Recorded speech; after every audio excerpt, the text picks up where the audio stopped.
Great Wednesday, and welcome to the Fully Human Connections podcast. I'm your host, King. I'm joined by my co-host, Reggie. How you doing today, Reggie? I'm doing well, King. Always great to be here with you on a Wednesday morning. Same here, same here. What would the Wednesday morning be without some technical challenges to kind of get your endorphins going early in the morning? Or That's should I for sure. say Yeah. morning/afternoon?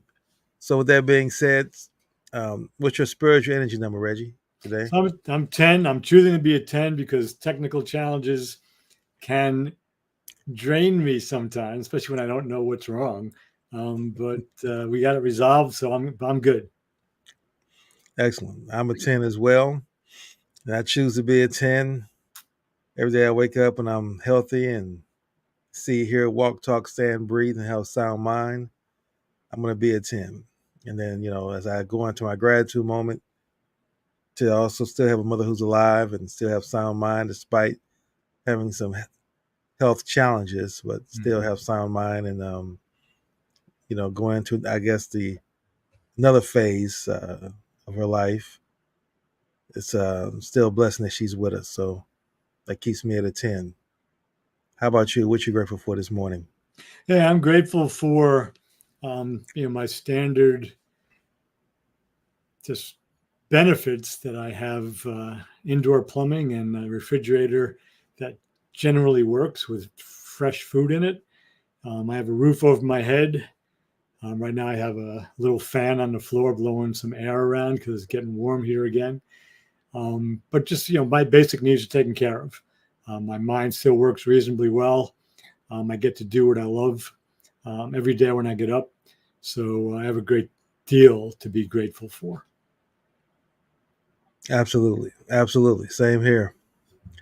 And I feel you on that. It's a blessing to have, as you say, running water, particularly now with the heat being the way it has been for folks to not have running water is definitely something that's, I can imagine, been a challenge in today's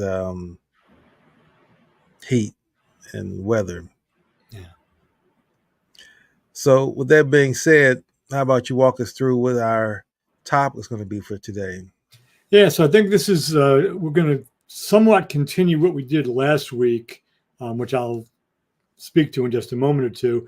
And I think we're going to be going in this direction for a while, but in the context of healing America's narratives, which is what we've been doing for over 2 years now, and really seeing the different narratives across the country and the presence of the collective shadow, which is those things that we deny about ourselves.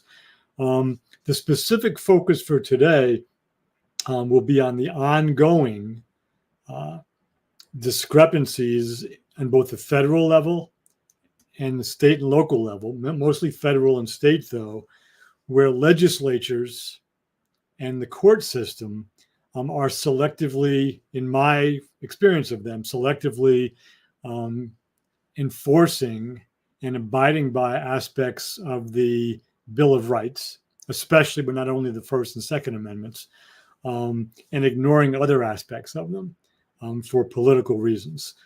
Just a recent example is in Louisiana, which was, I hate to pick on my friends in Louisiana, but which was part of the Confederacy during the Civil War, which was known as a slave state, which has one of the poorest public education systems in the country, and which struggles with infrastructure and a lot of other things. They've just passed. Their governor stated that every classroom in the public schools in the state of Louisiana will have the 10 Commandments from the Judeo-Christian tradition. And I grew up as a Catholic, so I know what I'm talking about here. Will be prominently displayed in every classroom, which is basically an endorsement of a particular religion. They're not putting up the Buddhist Four Noble Truths and the Eightfold Path.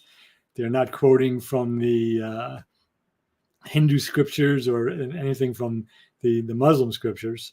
So it's a very, very stark exercise of violating the freedom of religion that the government will make no religion or prevent the practice of any religion. But by putting up that particular religion's core commandments, they're actually endorsing a particular religion. So that's going to get, it's already being challenged. So that's one example. We spoke about last week where the Supreme Court ruled against the ban on bump stocks, which was passed in 2018.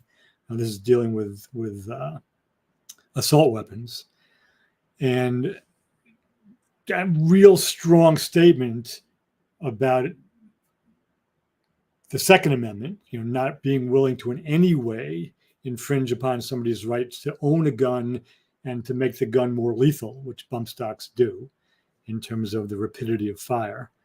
And there's other examples. I'll just go with those two for a while. The Louisiana's statement also includes a return to making the death penalty an easier sentence to be enforced, which is in direct opposition to their embrace of the Dobbs decision, which overturned Roe v. Wade in the name of a right to life. They want to make sure that women don't have control over their bodies, but that the state can still put people to death. So they just there's this loose playing with language, a right to life, but we want to be able to kill people when we think they deserve it. And this, separation of church and state. And that's just Louisiana's version. There are other states who are beginning to move in that direction because Louisiana came out first and did it. So in the bigger picture, as you and I are talking about healing America's narratives, what Louisiana is doing with the death penalty, what the Supreme Court did with the bump stock ban by overturning it, and what Louisiana is doing by putting the 10 Commandments in classrooms, that state and those that are going to follow them, and they will, they've already begun speaking about it, are in direct contrast with what the majority, a clear majority, over 60% of American citizens, Republicans and Democrats and independents, say they believe in. Women's right to choose, better gun legislation to keep people safe, and against the death penalty. So the courts and the legislatures seem to be doing things that are out of step with what the American people in our alleged democratic republic say that they really want and believe. So that was kind of a mouthful, but I'll stop there and see what's coming up for you. Well, I think you chose another great topic. Again, very timely with regards to kind of what's in the news right now, and then what needs to be discussed. But in short, my perspective is this, and I'm gonna continue to look at always two aspects: is the systems that pretty much govern our behavior, and how those systems that govern our behavior are rooted in white supremacy. And this is what we're seeing, the vestiges of the folks who still hold true to that, not wanting to give that up. Because as you say, society has shifted and changed, and the culture of America wants to move away from that. It has pretty much shifted away from that kind of thinking from the masses of people, majority of people, I would say. It's a minority of people that still want to hold true to that. And that's what we see. And that's, to me, as I said before, that's what Trump represents. That's why Trump is tolerated as far as his criminal activities that he is convicted of, or as well as what he's been indicted for and hasn't been convicted of, is because he holds that symbol of, I'm going to make sure that I keep that system in check for everybody. And so that's tolerable because he's willing to do that to those individuals, that minority that still wants that in place. You look at, for example, the Supreme Court also had a ruling that came out where they actually held up the law concerning if a person has a um, sexual or has uh, spousal violence in his past or something kind of in their past, they can't purchase a gun. Right. But then you saw the only descent from that was Clarence Thomas, Yeah. right? So, and then you at the same time you've been shown where Clarence Thomas has been brought pretty much by wealthy folks who want to hold on to the system of white supremacy as well. And see, that to me is at the core. And what do I mean when I say that? You look at what's going on in Israel, for example, or Palestine, Gaza. That war is really about white supremacy at the end of the day. It's not, the religion part is what people argue and debate. But at the end of the day, what you're dealing with is uh, the Palestinians being non-white and Israel being predominantly white. And that's really it comes down to. And they can pretty much do what they want to do. And that's how I look at it. See, as an engineer, I always want to get down to the root of it. And I'm not saying that because I'm black. I'm saying it because my goal is to get to the root of it and remove the bias from it and look at really strip away all the rhetoric and really look at what it is at the core that we're really dealing with. And that's, if we look at it from a logical standpoint at the core, then we don't get confused by the terminology that's going on right now. Like words and definitions being changed right before our eyes. Woke. How do you change the definition of woke? To the point where people who come out and protest against woke and say they're anti-woke don't even and can't even define what they mean by woke. Where again, woke is in addition. Everybody knows what woke meant for years. We all know what woke has meant. It means being awake, being conscious. It's really just that simple. I mean, I'm sure Webster can give us a much clearer definition, but that's what it meant. No one was uncertain or unclear on what woke meant until the last 4 years, I would say. But now that definition has begun to be questioned. Folks don't know what it uses. The word's been weaponized. Yeah. And so that's what we're realizing. And to me, the Supreme Court that was put in place with 3 judges that Trump put in place Mm-hmm. while he was in his office, and how Obama had a chance to make one of those choices, and Congress denied him, and then hypocritically went right back behind that and said, "Well, no, Trump can do it. He's in his last term. That's not a problem. That's not an issue."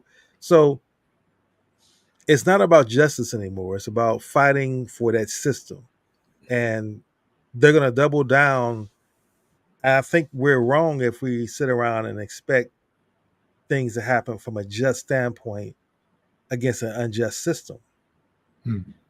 It's going to continue to be what's in the favor of those individuals, the minority that wants what they want.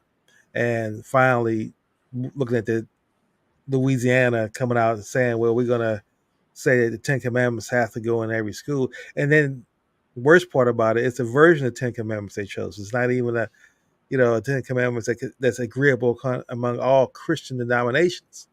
It's one particular type of the Ten Commandments that they're advocating for. And then for the governor of Louisiana to sit here and say, well, he feels that's part of the Constitution as well. It's like they can just use the Constitution when they want, and they can discard it when they don't want it. Mm-hmm. And they have no consistency in their argument at all, other than the fact they're going to hold up to the system of white supremacy. They don't have any consistency with regards to being honorable and sticking to a particular um, political, I would say, perspective is what I mean when I say consistency within that regards. So that's what I really see, and to me, that's at the core of it. Then everything else, or the root of it, then everything else kind of stems from that. And now, what it brings to me as a question is, I don't think any of that's going to change until we really do ready to look at it and define it in that context. And I want to make clear when I say that, I'm not saying that America's racist or anything in the content. I believe just the opposite. I believe the country, as far as the culture of it, has shifted away from racist beliefs and policies. But I do believe that there's a system of white supremacy that has its structure in place, which is why Donald Trump can do what he does and has done what he's done and not be in jail, and not only not be in jail, but run for president. So to me, as long as Donald Trump is not in jail, and it's not because I want to be clear, I'm not advocating because I vote Democrat. I would say probably, uh, to be honest, this is probably one of the first time in my life that I've been conflicted about voting Democrat. But I'll probably lean towards that mainly because, again, I see the Republicans have shifted now from just being a Republican Party that's based on conservatism, which is what they used to echo and used to advocate for, to just really being a party that's like, well, we're going to really stand forth on the white supremacy system and hold that down. And then we create all the false narratives that you talk about in your book uh, around it so they can confuse people. But that's where we are when we really, strip away all the, like an onion, strip away all the layers of rhetoric that's been said to get down to the core of the onion. That's what's really at the heartbeat now of the Republican Party, is that holding on to that system of white supremacy and everything that it is. And so my question is, at what point do we as American citizens who don't believe in that and want justice and want everybody to be treated fairly and equally in this world can call it what it is, and then we can really deal with it at the core. But until we do, I think we're going to continue to see just another example after example after example. Like you said, it's going to be more states that's going to come along and say they want the Ten Commandments in, uh, in every classroom, despite the fact that, you know, we've always believed the separation of church and state. I've heard that my entire life, the separation of church and state and the importance of that. So that's kind of just where I am with it. I don't know that probably addresses your question or those that are down a different path, but that's kind of how I see things. No, I think, man, what you said, King, for me is really clear, and I would, there's a number of points that I want to build on that what you said. I mean, one is with the idea of the Republican Party nowadays and the power of white supremacy behind a lot of things, even though it's a significant minority view in this country, as you said. I mean, I don't think this is a racist country. I mean, and for all the criticism you see on Fox News where they criticize the big cities all the time. But that's where, I mean, if you ever been on the New York City subway system every morning and every afternoon, everybody from the planet, there's representatives from every country and every ethnicity and every skin pigmentation who ride those trains together, and they get along. Now, is there crime? Yeah, but it's not racial crime. It's just crime because there's 8 million people jammed into a small space, which is, we know that in cities that happens. So that's one thing. I want to tie the white supremacy thing back to one of the things that, we've included, and it's included in the book, is this idea of development. The 4-step shorthand of development. I can just be concerned with me, which is a necessary thing in childhood, but you grow through that. Then I'm concerned with us, my family, my group, my religion, my nation, my ethnicity, my colleagues at work, whatever. Then all of us, I believe that all humans are connected and equal. And then all that is, I believe that it's important not to kill animals and destroy the planet. These are just real quick summaries. Racism, white supremacy specifically, is the pathological version of an us-centric worldview. It's us against them, and it's us against them because of a socially constructed myth of race, because race doesn't even exist. Skin pigmentation exists, Right. Ethnicities exist, different languages exist, but the idea of race was constructed, I forget what year it was. So it's kind of there in a relative way, but it's not really a thing that holds up under scientific scrutiny. So we have this developmental issue with the white supremacists and the race, and this is, again, it's coming out of what now represents the Republican Party. I would argue, and this is not a unique argument for me, is that what we're still experiencing, I don't think that the Civil War ever ended. It may have ended had Lincoln not been assassinated. But with Lincoln's assassination, we were left with Andrew Johnson as president, who greatly weakened the Reconstruction effort. And Johnson himself was, I mean, most historians say that he was a white supremacist. He was against slavery, but he believed that the races were different, that whites were superior to blacks. So he was an abolitionist and a white supremacist, which is important to be able to tease those apart because they're not the same thing. Right. But under Johnson, with the end of Reconstruction, they allowed the former Confederate leaders to run for office again and basically create a new kind of slavery. Jim Crow laws, Black Code laws, the anti-loitering laws. So you free these people who had been enslaved for hundreds of years. And if they were gathered together and not gainfully employed, suddenly they could get thrown in jail for that. I mean, that's just one of the many examples. So we've seen the continuation of that. And you and I have spoken about this before. So you fight a civil war where hundreds of thousands of Americans, people could argue that because half of the deaths approximately were in the United States and half were in the Confederacy, who were fighting against the United States. But they were all Americans in some way. Passed the 13th Amendment, which frees the slaves. Passed the 14th Amendment, which, among other things, says to the states, you can't make up your own laws that go against the federal government's foundations. Passed the 15th Amendment, which gives previously enslaved men the right to vote. Women, black and white, had to wait for another, whatever it was, 80 years or so. I forget the exact math on that. But during that time period, from the end of Reconstruction to 1950, over 6,000 blacks were lynched, mostly in the South. Their lynchings continued. I mean, we saw the most recent one with George Floyd in 2021. But those battles are still being fought. The idea of the lost cause, which was the supremacy of the white race, is still held by many people in this country. Not a majority, but that's where these rulings, especially, but not only in the South, are coming from. So what's coming our way with this Trump candidacy again, and with these various legislative and judicial decisions, legislative laws passed and judicial decisions,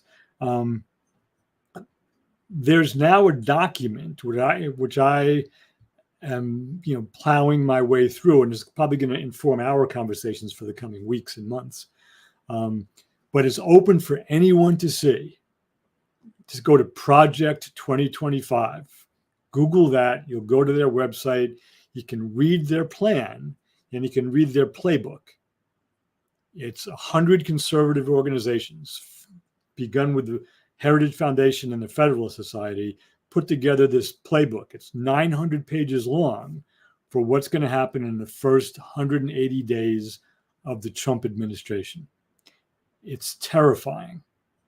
And I'm not informed enough about the details to say too much more about it. But what I have read is it would completely change the federal government. It would completely turn upside down the basic safeguards of democracy that we have in place, and make it possible for a president and his political appointees to make effectively autocratic decisions against the will of the American people. And because there are many, many conservative justices that already have been appointed, there may not be the remedy of the courts to overturn this. And that's a sweeping, generalized statement of it. But as Project 2025, it's essential reading for anybody that cares about this country. And if you want a shortcut in, there's a really, there's a 30-minute summary of it. It's very funny and very profane by John Oliver. And, John Oliver's last week he did a 30-minute overview of it. which is insightful. It's serious in some points, and then it's very funny in other points because that's what he does. He uses humor. But Project 2025 is a set of priorities and a strategy for changing the shape of America back to but towards a more autocratic, less democratic place that will be run by conservatives who don't think that trans and bisexual human beings deserve equal rights, who don't believe in same-sex marriage, who don't believe a woman has a right to choose, and who in many places are willing to put in voting restrictions to keep the poor and people of color from getting to the voting box. That's already happening. So it's a really dangerous time. And the current Supreme Court has shown that when they get some of these contentious cases, there are enough extremists, especially Alito and Thomas, but Gorsuch, Coney Barrett, and Kavanaugh, are staunch conservatives. They can say whatever they want, and then the other three are liberals. They can say whatever they want as well. I just am more aligned with them. But the courts just come out and say it. The courts are political. They're not objective groups of people. In fact, in fairness, it's impossible to say anybody that says I'm an objective, arbiter of the law is full of shit, because you're not. As human beings, we are subjective beings. We can strive towards objectivity. We can do our best in certain circumstances, but God bless Clarence Thomas, because he's willing to dissent. 9-1. He says, "Well, no, I think it's okay for domestic abusers to have guns." Right. Well, way to go, Clarence. I mean, obviously your education didn't work well for you. So anyway, that was a bit of a rant, but it's at this stage of the game. We have a presidential debate coming up tomorrow night. Dan Rather wrote a brilliant, scathing piece on the fact that it's not really a debate. It's a mutual political commercial, because they don't really get to debate each other. But a lot of people will make decisions about how they're going to vote based on these debates, which is terrifying. Yeah. Listening to you, and I just looked it up, Project 2025. That is, again, and this is what I really want to be clear about when I talk about white supremacy. That is not about really white versus black. It's a system that I'm advocating. Mm-hmm. And see, the system nowadays utilizes blacks and non-whites to uphold it. Like you see most of the ones the media covers as far as I would say racist organizations are ran by Hispanics, men. Then you see again within Clarence Thomas. Obviously, he's not white, but he's holding up the white power structure, the system of white supremacy. And it's really about white male domination. It's really to be more specific within that. Mm-hmm. And then you look at, like I said, certain shows and sports we watch, and the analysts, even though they may be black, they still hold up the system of white supremacy structure. And you can listen to the language they use. And again, it's just it's paying attention to words. That's why I say when you really, and that's my part now, is really understanding and studying communication and really being an effective listener and asking questions behind when someone says something, what do you really mean? Like, I went to their website while you were talking, and I got a chance to see what kept saying the term conservative. And see, my first question is, what do you mean by conservative now? Yeah. Like it plays on the fact that everybody understands what's like conservatives clearly define what that means, and everybody's clear on exactly what conservative means. And I'm saying that definition has changed as well. And they're able to use conservative now because they don't want to turn into a race thing about white supremacy. But that's what it stands on. And like I said, white supremacy is when you're dealing with a system, it's not about being racist. It's not about, for example, and this is where we get caught up in the weeds of it. If Starbucks, if a prejudiced manager at Starbucks sees two black people coming to Starbucks, and he feels that because of the system that he's been raised in, that he feels that these two black men are standing there, and he has fear in him, he or she, and then wants to call the police or challenge them to buy something where he's not treating other customers the same way. Right. That's not what I'm talking about. So that's bias and that's prejudice. And when we allow the media to lift that up as the same thing, that's when people now begin to debate that, and they're debating the weeds. It's like you're literally arguing over the fact of, to use an analogy, that's like, Lily, I use this analogy. It's like if a woman says, you know, my menstrual cycle is causing severe cramps, and there's a man telling her, well, listen, your cramps are not that bad. I have Charlie horses. So what you, the way you cramp, it really can't really be that bad. You know, I have pain as well. Right. It's like you can't tell that woman that she's not experiencing pain, or her pain is not something that should be dismissed because you bring up a false equivalence. Right.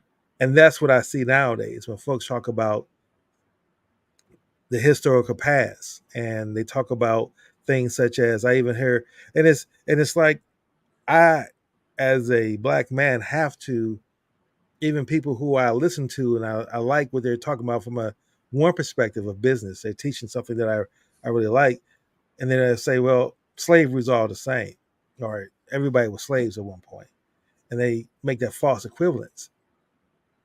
When you don't understand the history, and you don't really understand its history, particularly as white supremacy, you don't realize that slavery, from just holding someone and making them do one thing in slavery or enslaved, is one thing. But when you change a person's total name, culture, belief system, language, that's a whole entire different type of slavery. That's a mental slavery. Like Bob Marley once said, there's no chains around my feet, but I'm not free.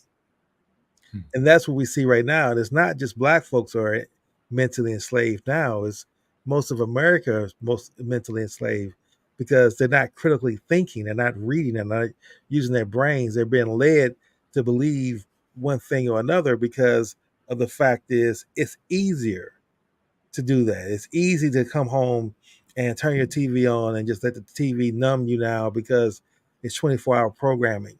And then most of the programming is designed to get you to click, or to get you from sponsors and advertisers to get you to purchase their products, regardless of what the information that the person is sharing is true or not. And so that's where I'm going with when I say the system of white supremacy. It's used to create trickery so that we never really debate that what's really in front of us. We debate all the other things that we think are important. And if you really look at when this country was really founded, when you had the aristocratic um, overlords that ran the country, and you had the white majority who were also, you know, um, uh, I'm forgetting the term right now, but uh, when you allow yourself to be used, when you trade your life basically for a bill, and there in servitude and debt service, Indentured servitude. indentured service. Yeah. And my point I'm making is, they gave them a false belief that, okay, yeah, you don't have what I have as a landowner, but what you do have is your skin color.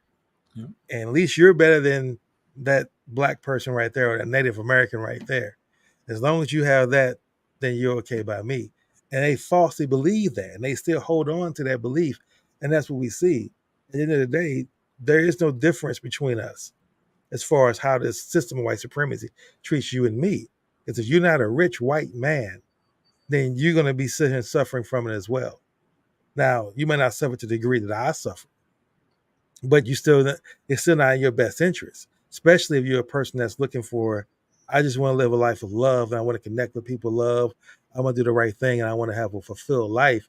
if that's your mindset as you navigate the world on a daily basis, the system of white supremacy is again going to be your opponent, and that's going to be make the world hell. And now I kind of went off on a rant. I just wanted to kind of really talk about that to really further define what I meant by white supremacy. So I didn't want to make it about skin color because it's really about system structure and not skin color. And I really wanted to emphasize that there's folks who are non-black, I mean non-white, who are black, who are Hispanic, who are upholding the system of white supremacy because what it does now is willing to show you, reward you financially for your willingness to uphold the system. Yeah, that last piece I think is very important because there are those who say this system has been unfair for hundreds of years, and in this country, and we need to take it down and fix it or replace it. And then there's others who the point you made is, well, no, I mean I see how well it worked for those people.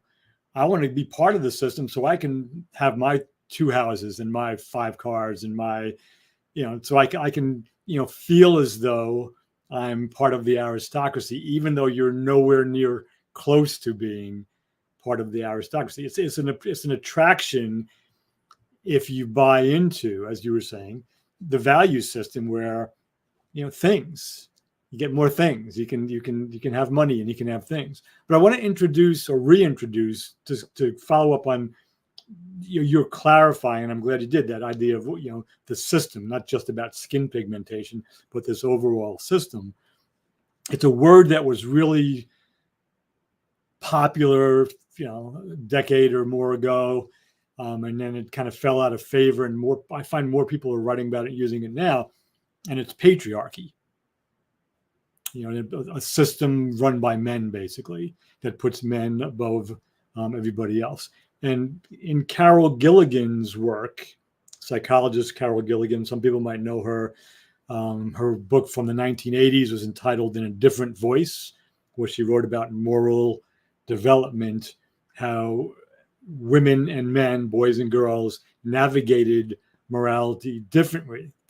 They grew the same ways, but they looked at how they made decisions differently. And her new book, which came out in 2023, was entitled In a Human Voice. So she went from a different voice to a human voice. And in the new book, she specifically says patriarchy brings with it 2 things specifically: a gender binary, men over women, and a hierarchy. So there's 2, we're not the same. There's men and there's women, and then there's hierarchy.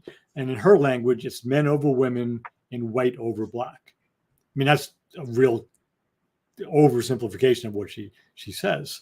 But that's how the system is set up to work. And black, meaning, it's not politically correct to say it this way, but anybody who's not white. So it doesn't matter if you're brown, if you're yellow, if you're red, but in terms of the system, and it's done immense damage to people's view of their lives. What do I do with if I'm lucky, 50, 60, 70, 80, 90, 100 years? And to many, many hundreds of millions, billions of people around the planet, because in order for the people who are best off under the patriarchy in the white supremacist system, which you could call modernity in many ways, we've destroyed the planet. So there's so many tentacles of this conversation that reach out there.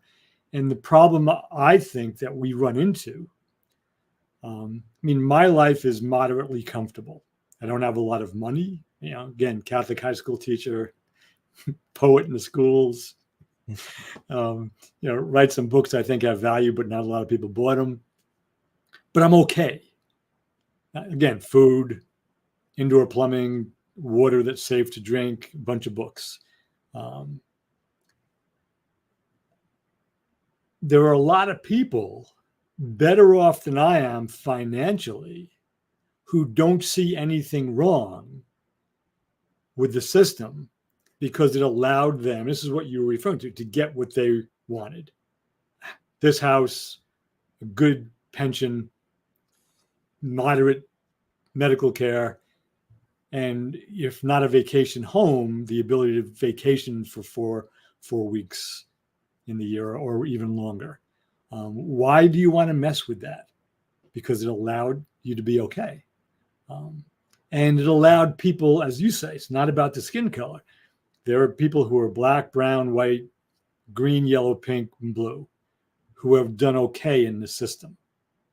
They don't run the system, but the system has allowed them to, in some ways, live comfortable lives of quiet desperation.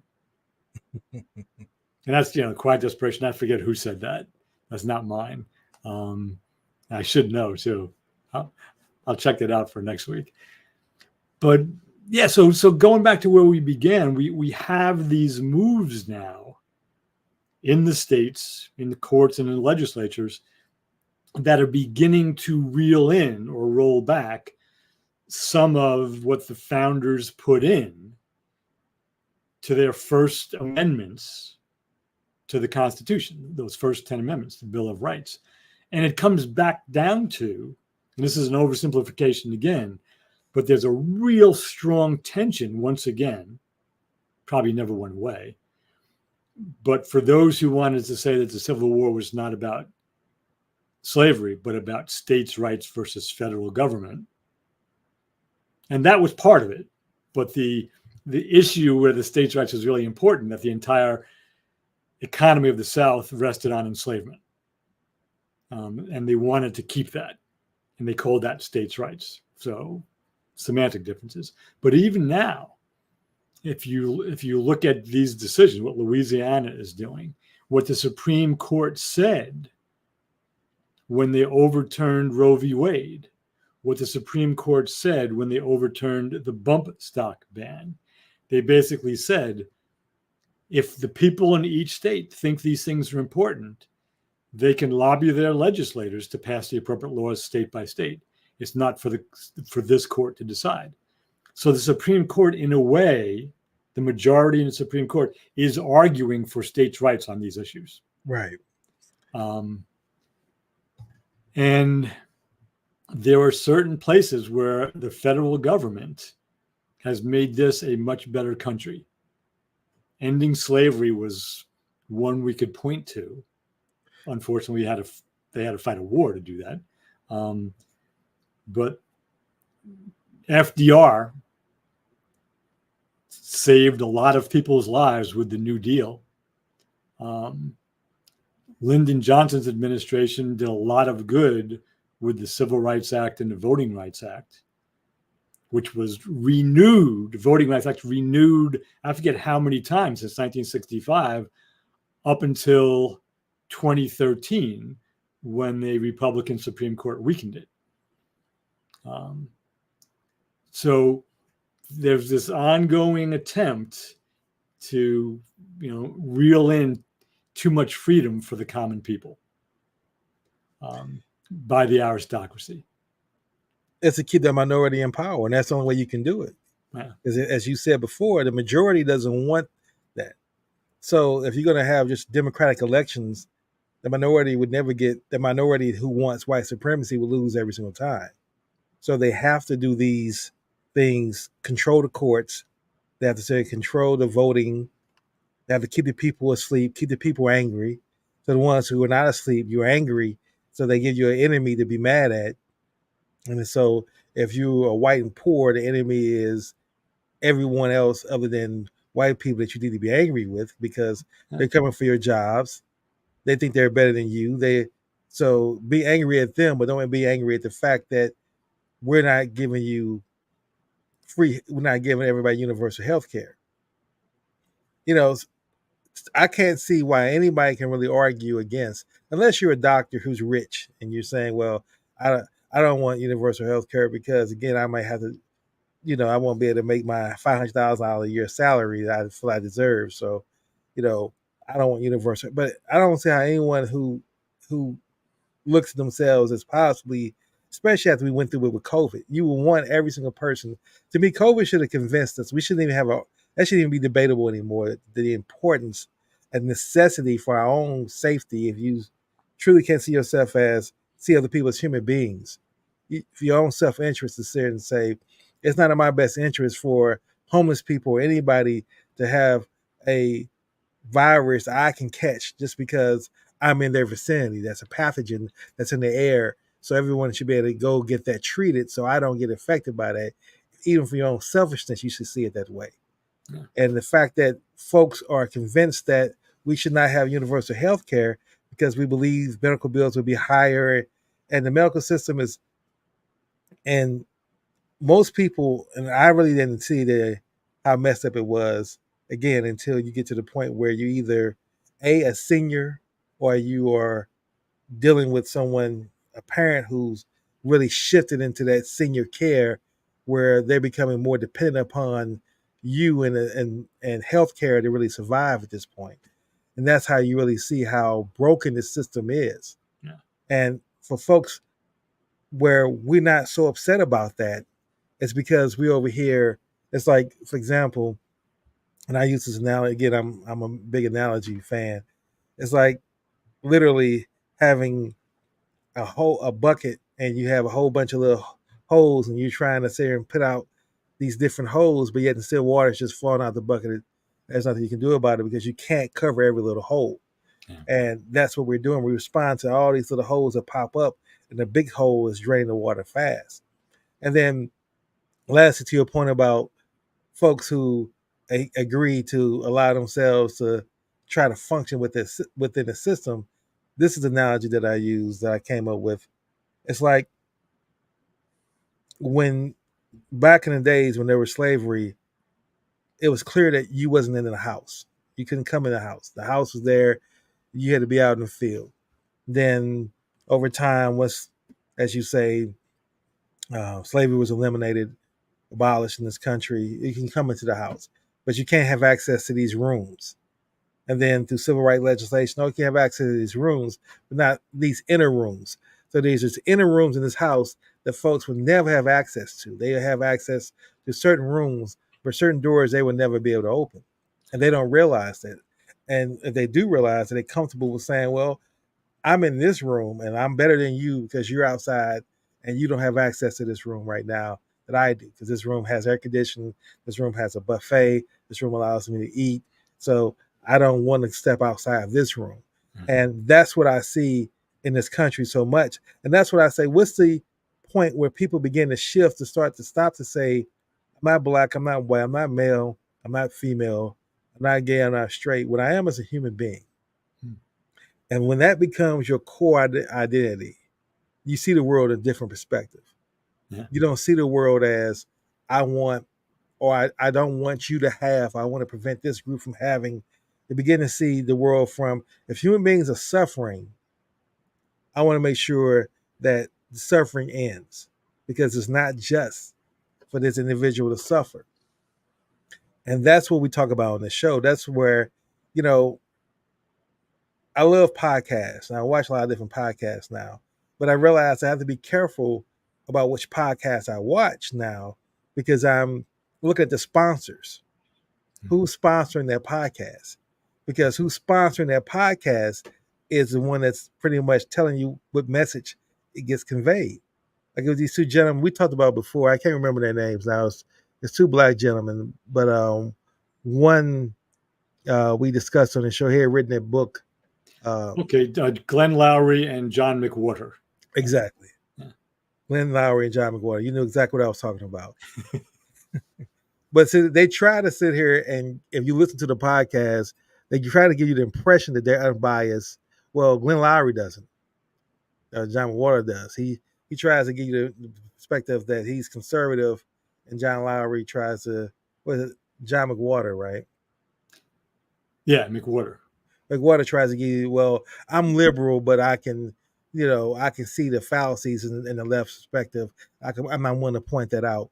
But at the end of the day, Glenn Lowry tells you clearly, I'm sponsored by, I guess it's the Heritage Foundation, or one of those foundations is the one that sponsors him.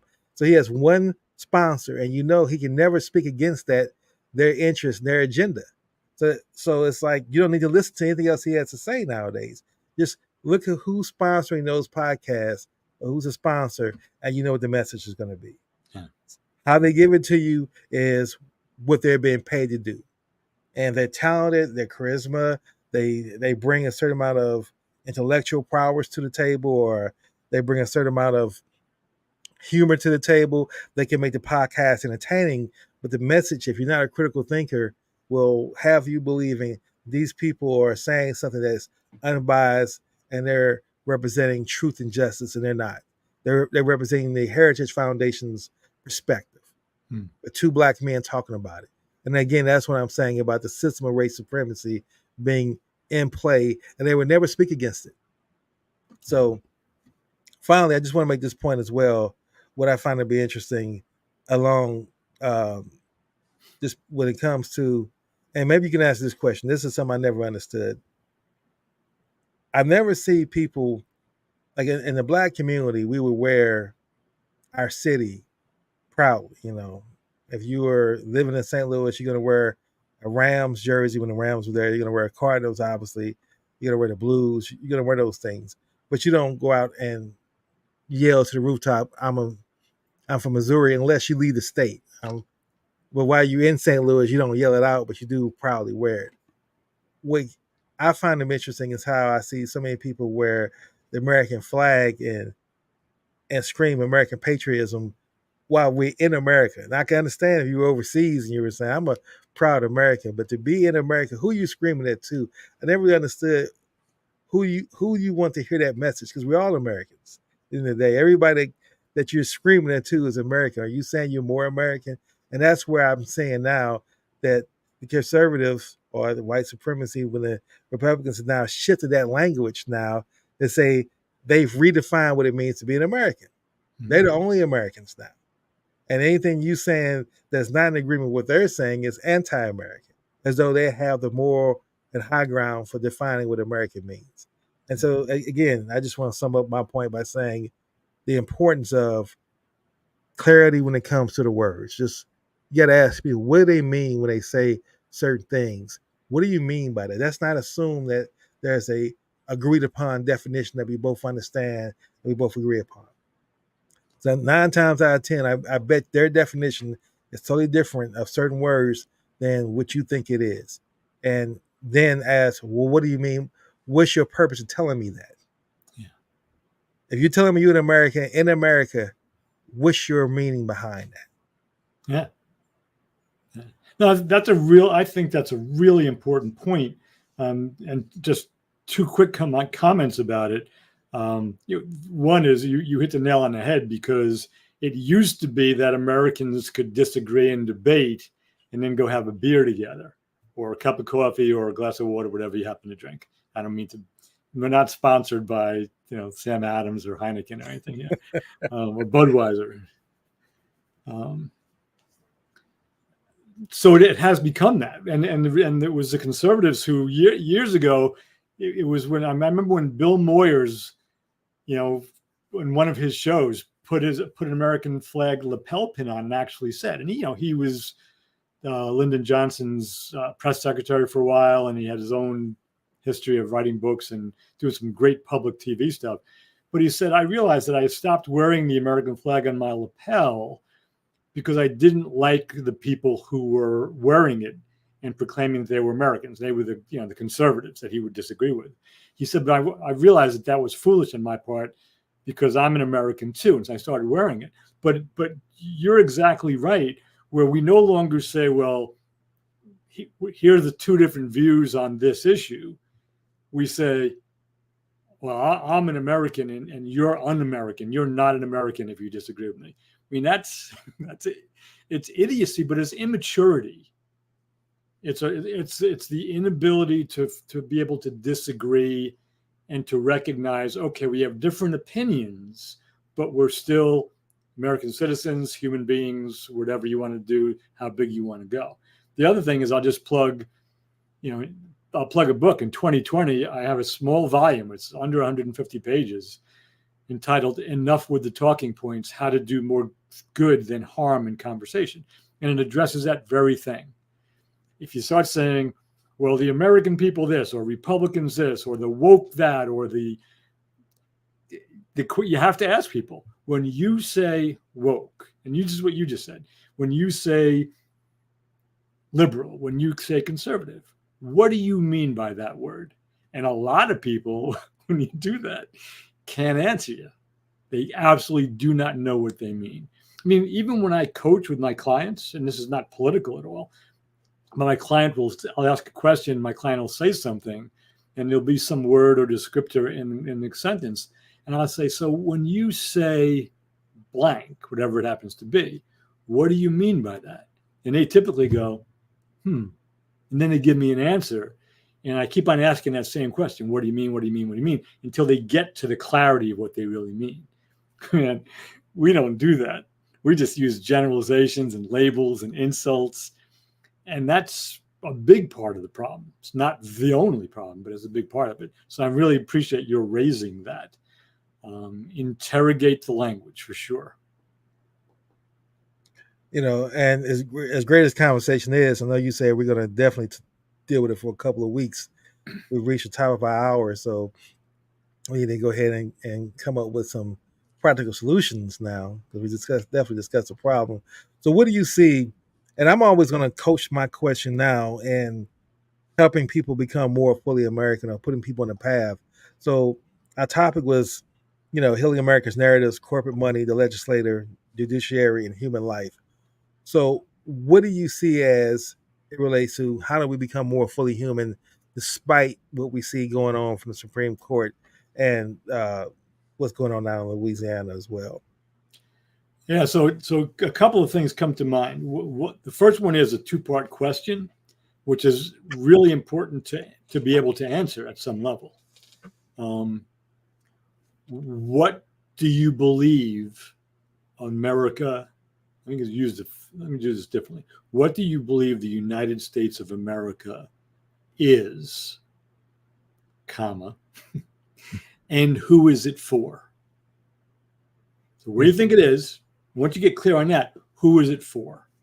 And how do you just reflect on that? How do you, and don't try to get it right, get it honest. What do you really believe? That's one. The second one is interrogate your own language. If you use woke, if you use cancel, if you use liberal, you use conservative, you Democrat, American, whatever. If you use the word religious in a sentence, if you say I'm religious, I'm spiritual, but not religious, people say that. Mm-hmm. What do you mean by each of those words? Because if you use in these catchphrases and you use them when you disagree with someone, I would say that you don't really know what you're talking about. Mm. And I'm not being like critical or superior by saying that. I catch myself.